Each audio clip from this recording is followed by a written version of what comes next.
Superintendent's report. Dr. Hargins. Thank you, Vice Chair Porter, members of the board, and the opportunity to present the superintendent's report. So I want to thank Dr. Dossett, the principals, Marty Polio, Kim Rice, and Michael Terry, Dr. Marshall, and Dr. Herring for reviewing 2016 accountability outcomes, successes, opportunities for improvement, and the support structure designed to keep our academic climb going. Graduation, let's just review. This is college and career readiness that shows the increase. Graduation rate, we broke 80%. This is our achievement and gap.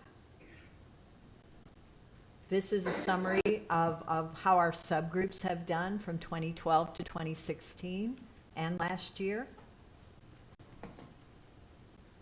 And then this is all of our subgroups and how they've done. So we know that we're moving in the right direction, but we're not nearly where we need to be, and we all stand committed to ensuring that every JCPS student graduates prepared. We also had a work session about standards. Students should have equal access to every Kentucky standard through support for consistent standards-based instruction. Teachers, community partners, and curriculum and instruction staff have been engaging in designing a curriculum map around the standard that deals with responsible sexual behavior. That will include aligned resources and required training for our health teachers. This will reduce the variability and inconsistency that is happening now, thanks to Suzanne Wright and Donna Benton and the JCPS health teachers for their collaboration with our community partners. That is Vision 2020 in action. The Cradle to Career pipeline must have insulation to support our students. Louisville Linked is a system that links supports with student needs and provides the insulation of support around the academic pipeline.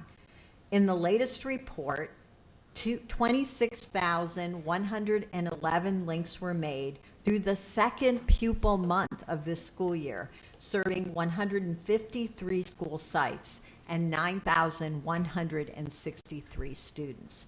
So this is Vision 2020 in action.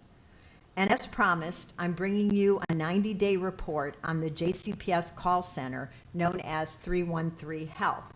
It operates from 6 a.m. to 6 p.m. and is staffed by a team of 6. This chart shows the daily call volume and weekly call volume.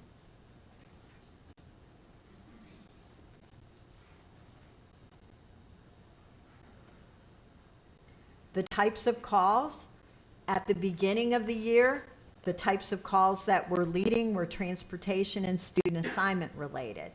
And now most of the calls are connect me to somebody, followed by I want to be connected with human resources or to an area superintendent. This is calls by month and calls by day. And this is total calls per week by representative, by a member of the team. This shows an average day in the call center. And of course, there are next steps to continuously improve this service. The board has asked me to report at every meeting where we are in terms of 3 critical metrics: attendance, staffing, and discipline. So we are able to, and the board is able to monitor these metrics daily.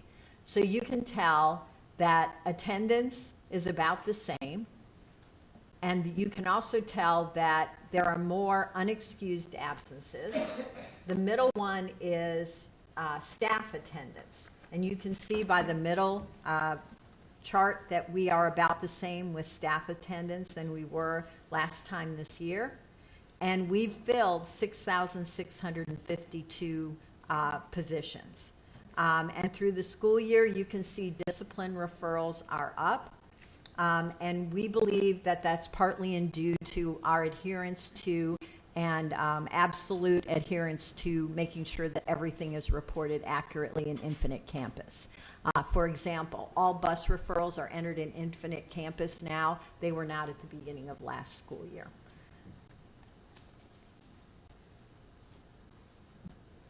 So here is a slide show really that shows these different things broken down. So this is student average daily attendance rates. The next one is staff average daily attendance rates.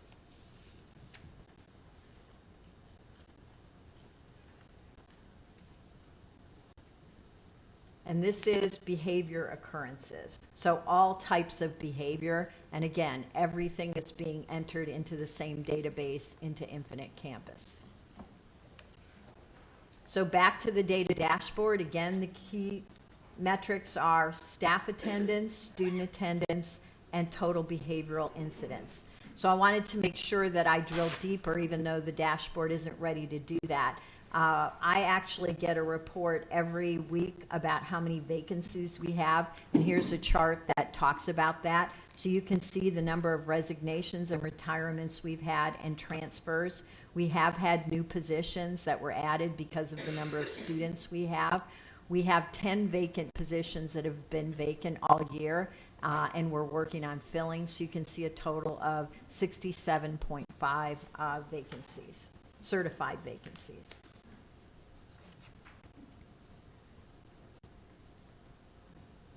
Before I go to coherence, I just wanted to note something on the agenda. We have a contract for the Teacherpreneur program. Paul Barnwell is our Teacherpreneur. So on the agenda tonight is approval of a contract with the Center for Teacher Quality to support the JCPS Voice Initiative.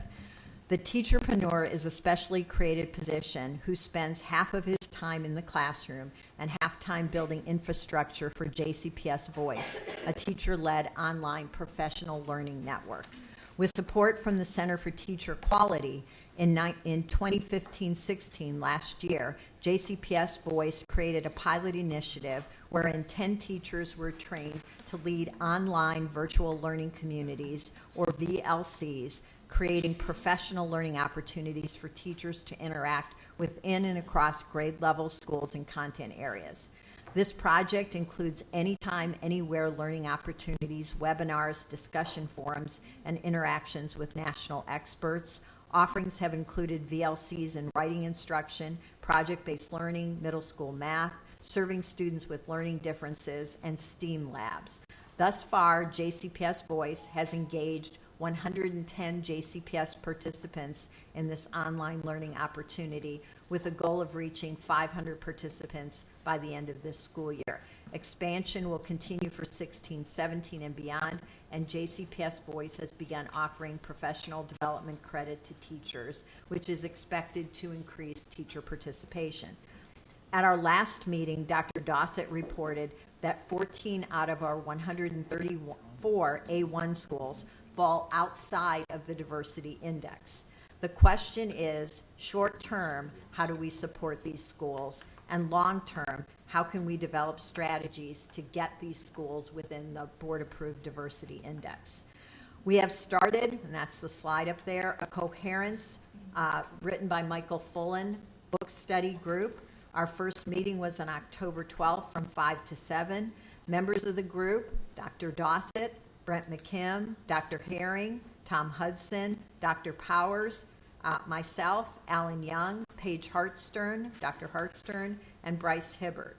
Board members all received a copy of this book, and Bryce Hibbert is doing a book study at Southern, and Paige Hartstern is doing a book study on coherence in her area, and Dr. Herring said she's doing a book study with the academic learning team as well. So we actually watched the Patrick Dolan dinner work session video and had a discussion about the implications for this work and next steps. Members of the group will attend the Quest conference where Fullen will be presenting in November.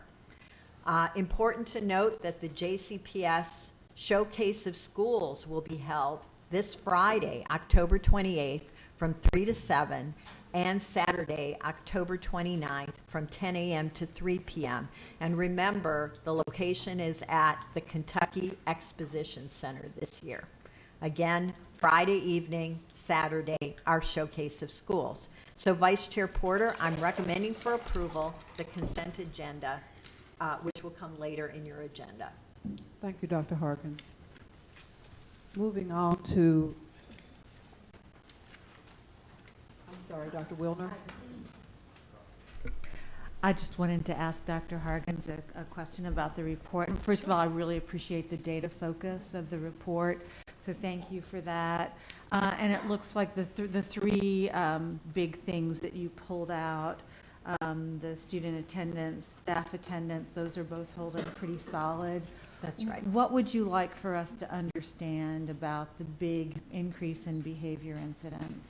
And again, I believe it's due, and we have a review team that is looking at all the incidences. So that's part of our new behavior support and intervention system, is that it's constantly reviewed by a group of stakeholders, both in-house and external stakeholders. So we believe preliminarily that it is because everything is being entered into this single database, that the number of referrals that you see is going up. So I think that's partially the reason. The other thing is we consider that actually not to be a negative but a positive. What that says in our review is that teachers and principals are working to intervene early to help students learn to make better choices. So intervening early is not a bad thing. So again, but we'll be monitoring that. I will bring this same dashboard back to you every meeting so you can see where we are at every meeting. Thank you. Ms. Horn and then Ms. Brady. We had a really great work session earlier where we looked at some of the more longer term, metrics, and we talked about the gap. And I wondered if you could tell us a little bit. I know the U.S. Secretary of Education is looking at Kentucky, and saying that Kentucky needs to address the academic achievement gap separating Black and white students. And it said that in the last 4 years in Jefferson County, the gap in reading and math achievement between Black and white students has widened. So that has been, in the last 4 years, it is widening. And so I think this isn't like a partisan issue at all. I think it's just an issue that affects our children greatly. And I'm just trying to understand, we see that everything is going, like you just presented, in the right direction. But how can that be in the right direction? How can we rationalize that everything is going in the right direction when we have this gap widening between Black students and white students? And Dr. Dossett in that chart indicates the gap that exists. So Dr. Dossett really actually spoke to that. When you look at the rate of improvement of all the groups, in order to close the gap, you have to accelerate the improvement of the student group that you're trying to catch up to the other group. And as was indicated by Dr. Marshall, we want every student to be proficient. We want every student to grow academically. So we want every group to be growing, but we have to continue our efforts to make sure that we accelerate the group with the lowest performance to catch the group with the higher performance. So if you increase at the same rate, the gap stays the same, right? If all groups increase at the same rate, the gap stays the same. So we know that we have to accelerate a group of students to be able to catch. I'm just really concerned that we're not differentiating between students. We're giving resources to schools. And there are a lot of students that actually need this assistance. I'm really hopeful that we can work on this. Mr. Brady. Thank you, Vice Chair. I'd like to ask Dr. Wilner's question, but in regards to attendance. I noticed that when we're looking at the data dashboard that the average daily attendance really is pretty much equal and level. But when you look at the total unexcused absences year to date, we're looking at an increase of about 25,000 additional absences.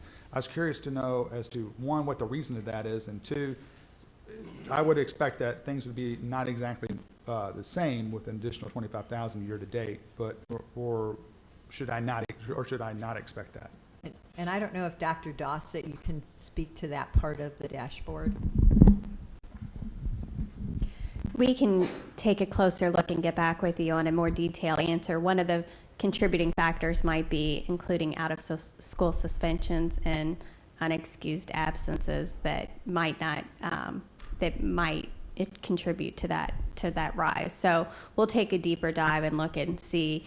A lot of times what we find is that you can have an average attendance rate of 95%, and yet we're still seeing numbers of chronically absent students. So that's something that actually we have a pilot program with 7 of our elementary schools with Attendance Works to kind of dig into that level of detail and look at whether just average daily attendance or attendance rate is masking other factors such as habitual truants or chronically absent students. So, Okay, I just wanted to see how, because that seems to be a pretty massive influx, and I would expect that to affect the average daily attendance. So that's one I'm trying to figure out. Or do we have a definition issue where somehow average daily attendance doesn't take into account somehow kids that are suspended? Or so I'm just trying to figure out how to reconcile that difference. And also, if there is if we know a particular reason as to why there appears to be an uptick, at least in the unexcused absences, if we've actually done some data analysis to find out, is this something that's new? Is this something that should be expected? I'm just trying to figure out how we can figure out what the trend is and how to address it. right. I think that those are all really good questions, and one of the strategies that we had when rolling out the dashboard is to be able to come back and have longer in-depth conversations about each of these indicators and kind of the driving factors and contributing factors to take a deeper dive and look to see what patterns and trends we're seeing and what kind of action we're taking as a district to see the change in that trajectory. So that's something when we come back and talk about the discipline and school climate factors, we'll be taking a look at that behavior side of the dashboard, and we can do the same thing when we talk about attendance as well. Okay, thank you. Ms. Duncan, and then we're going to move on with the agenda. But Ms. Duncan? Just one thing. Is there a way that we can also get a picture into our minority hiring so we can kind of see how we're doing on that? I mean, we've got the vacancies covered, and just that one other thing, could we add that one other piece to see how we're doing on minority hiring? That part of the dashboard is being developed, the staffing part, so we'll see if we can add that or bring you back information regarding that. That's an important part of Vision 2020, so that's a good question. Right. Thank you. Okay, thank you, Dr. Harkins, for your report. Before we go on, there is someone that has signed up to speak on a consent item, and I think the item has been pulled. So I want to say that because I don't want someone to sit here and then be annoyed with us. Item W on the consent calendar, which is revision of board policies, 3.11 hiring certified and 3.21 hiring classified. The first reading of that has been pulled. Am I correct? That's correct. Okay, so I think we have a speaker to that, and I don't want to, I value your time, so I appreciate you being here, but I don't want you to be annoyed when we won't have a speaker because that's no longer on the agenda. Thank you.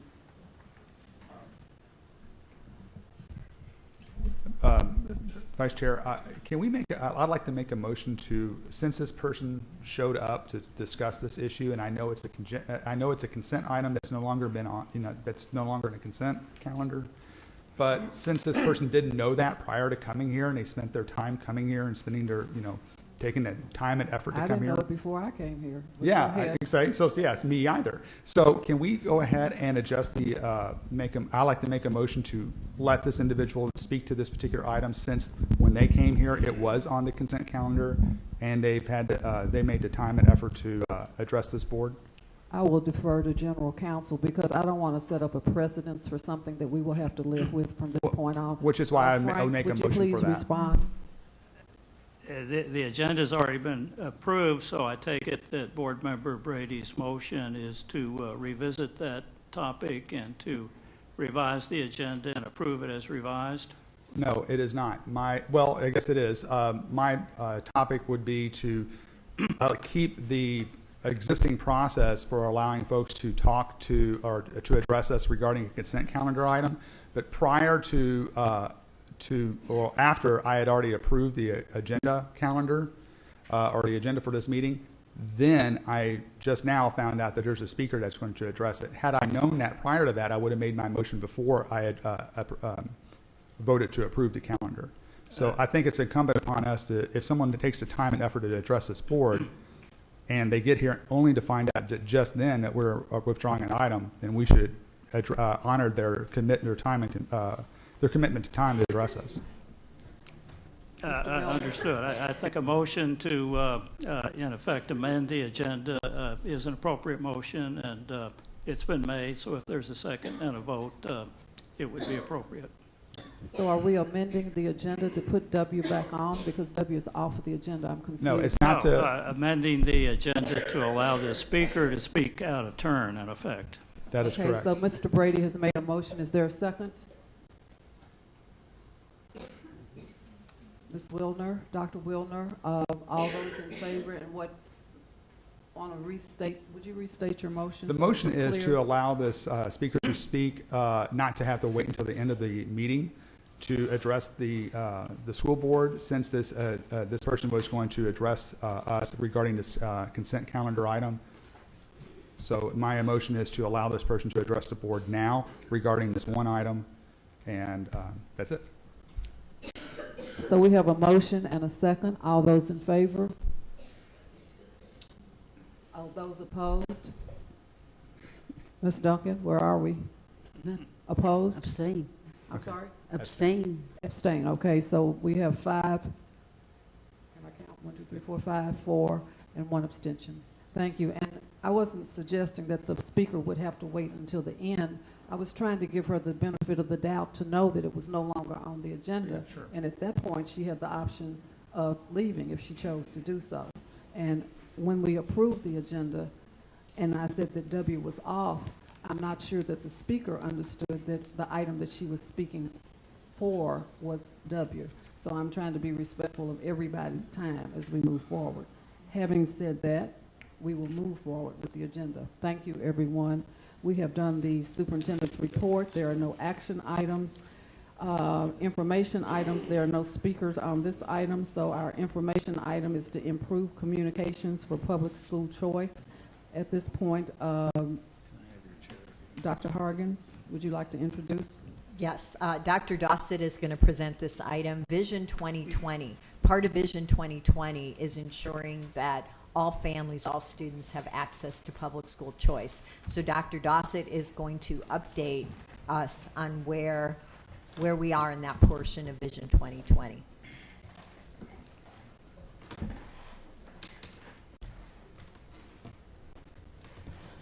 Thank you. Good evening. We appreciate the opportunity to talk about access to public school choice and our strategies for improving communication. It feels like we just got started with the 16-17 school year, and already we're turning our attention to the 17-18 school year. But it's never too early, I think, to communicate to our families that the application period begins soon. I know Dr. Hargens made mention of the Showcase of Schools, which is this weekend. And so a lot of the strategies that we'll be talking about tonight are efforts to improve our communication process and some internal processes so that we improve the access to choice among our families. So we're going to spend most of our time talking about 3 key leverage strategies: improving communications, empowering families, and improving processes. And so I want to begin by recognizing the great collaboration and teamwork that it takes with our IT department, with our communications department, with our academic services department. It really takes a village to make sure that we have choices that meet the needs for all of our students and that families and parents are aware of that. So with that, I'm going to just briefly touch on a few of our targeted outreach initiatives that we had this year. We worked closely with communications department to make sure that we engaged in targeting advertising for those areas of our district that don't always engage in choice within our time period. So we had a targeted effort and outreach to those zip codes that tend to be late applications. We also are providing more information in multiple languages, and we're collaborating with our Kindergarten Action Network, which includes working with Metro United Way, the Health Department, the 4Cs, different community organizations to make sure that as they're working with their families that everybody is aware of the type of choices that are available. So we do have our TV and radio spots in 5 different languages. We worked with the different, in our communications office, worked with the different community agencies to make sure that this information was shared out with community organizations through their social networks and social media campaigns as well. So we've also revised our choices booklet or book. We've changed it from a book to a brochure. We've redesigned it so that it's based on program themes, and so that we're consistent in our language of how we describe programs, and that hopefully families then can choose the program that best meets their child's needs rather than choosing by school. They might be able to look and see, I'm interested in visual performing arts, or I'm interested in math and science and technology. And so the descriptions that we have for each of those programs then are consistent across the schools. It's also easier to translate and reproduce, and so we will be, we're currently working on translating the brochures into multiple languages as well. Our future improvements include creating individualized and personalized videos for each school so that families can view that at any time. I know our Showcase of Schools, we have lots of visitors that engage in that opportunity, but really I think one of the most powerful pieces is being able to go into school and get a sense of the culture and the environment, and when you can't do walkthroughs, videos might be the next best thing in that, and getting a sense of that feeling of family within schools. So I know a lot of times when we're doing, for example, Leadership Louisville, and we bring the community into our schools, there's a lot of aha moments of, oh, it's so nice to be in the school. I didn't know this, or I didn't know that. And so those are the types of experiences that we want to provide to our families through these videos.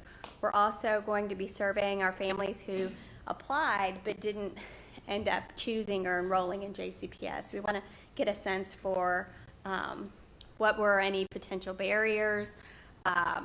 Was there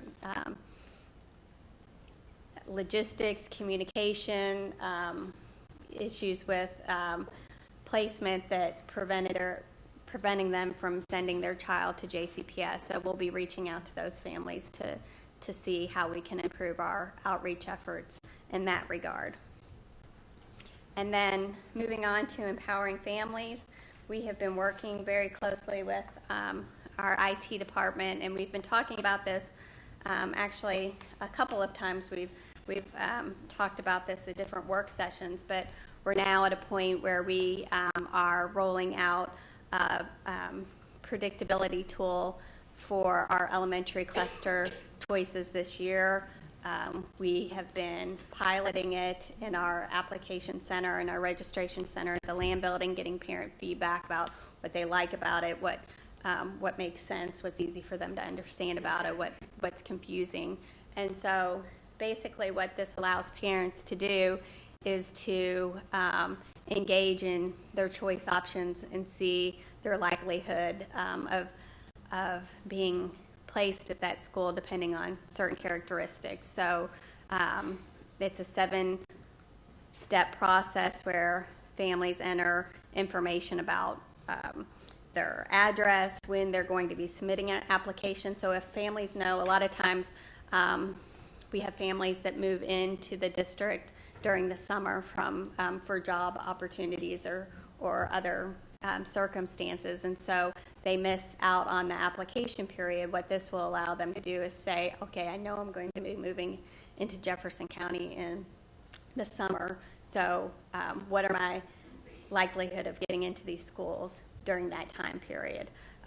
Whether they have siblings, their grade levels, so they enter that basic information in the system, and then it lets you know kind of on a 5-point Likert scale from not likely to very likely, your chances of getting into to that school, that applicants from similar circumstances with the first choice were assigned there.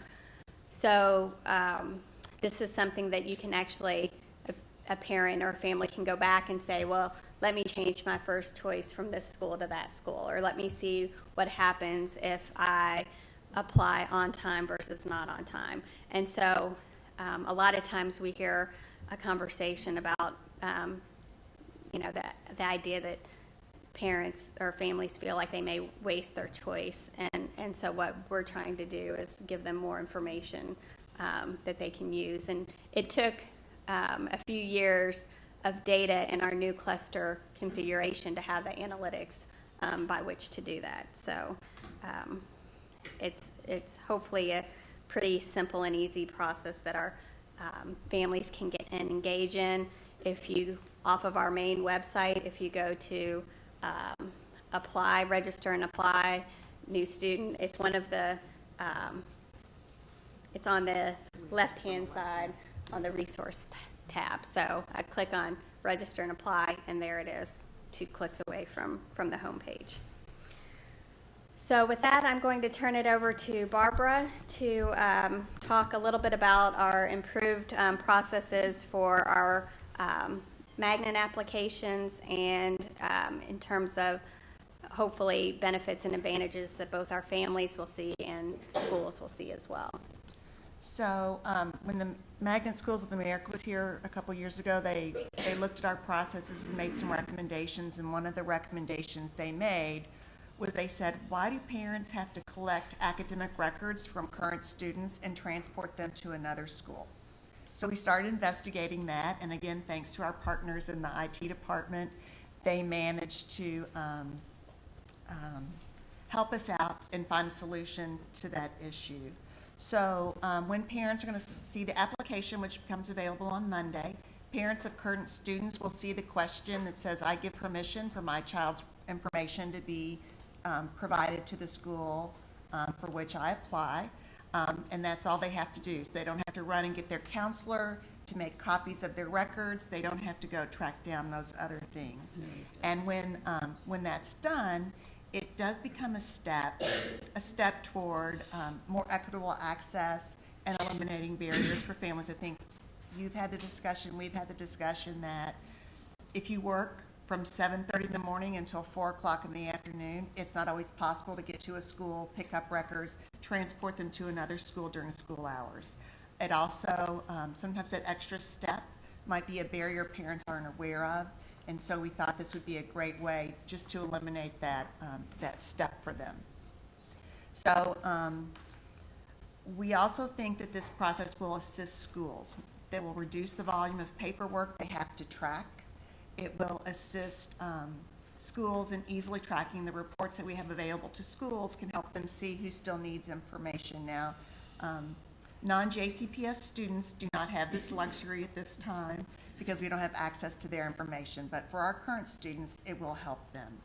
In addition, we already talked about that current guidance counselors will not need to copy information and provide it to schools.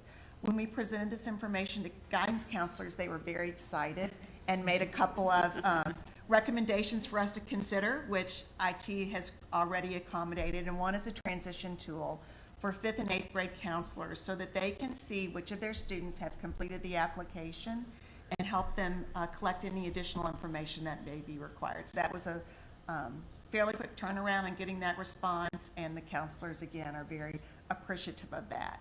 When a school starts to look at applications, they will be able to see a report very similar to that. I know that's very small, but it's a really long report. And schools can use that data and sort it in a way that makes sense for them and help them track applications, which right now, many schools have their own systems, but we're hoping that by using their feedback, we'll be able to develop a system that's useful, more useful for everyone. This is not the end of the road for us. Every year we ask our colleagues in IT to make improvements that will assist schools, that will assist parents. We hope that in the future we would like the ability to upload information. There are still some things that schools ask for, work samples, essays, some interest inventories, recommendations, and so we would like the ability for people to get those uploaded. So again, to help eliminate that need for paper.